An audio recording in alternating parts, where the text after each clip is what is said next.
So the configuration is basically what I showed you guys. The only extra thing is that I'm using talking serialization, whatever. Yeah, all the same. So this is the configuration part, right? So Gradle plugin, blah blah. I'm getting properties from Gradle property file here. So I'm just filling it in. Nothing much to it in this part. What else?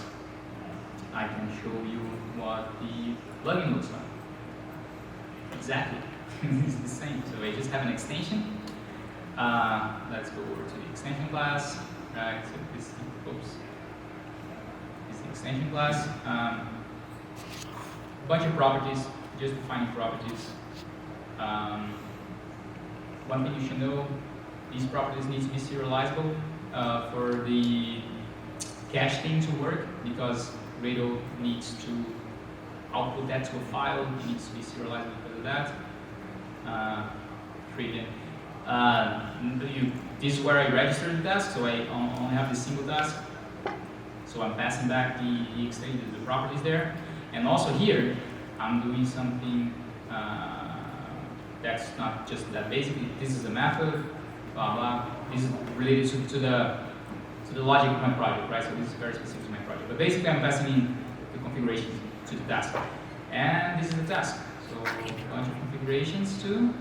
And here we have the method. So the execution part. So just run my logic here.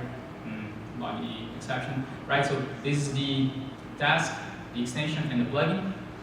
What else? We also have the tests. So these are the unit tests, basic ones. I can even try to run them. Let's see how that goes. I knew it. Yeah, there we go. Yeah, getting warnings because, yeah, my goodness. Right, so this is just the unit test that I told you about. So I'm checking if the module graph, like the configuration and the extensions are being added. Or I'm checking if when I pass the parameters, the tasks get the right parameters, right? So like I said, basic unit test, isolated. And you also have the functional ones. That's right. Yeah. So these, like you saw that those ran super fast, and these are not that fast. You see 700 milliseconds, yeah. But they are full-fledged integration tasks actually. And in these ones, I go into much more complicated setups. Like sub-projects, you can have sub-projects, you can have everything. Let me just go to the top here to show you that. Yeah, so I have a bunch of projects set up in nested folders, and I can make them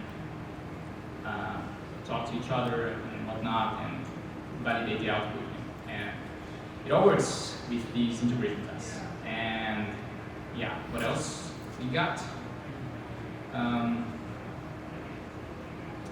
Those were tests. Right. The other thing is consuming the plugin. So here, what I'm doing is I have projects set up in the same project structure. So this is where I put the, you can see on the side here, this is where I put the plugin, and right next to it I have a sample project that's using this plugin. So here I don't even have to publish and consume like I showed you guys. I can do all in the same place. So like it's like this folder, this project here is directly using this one.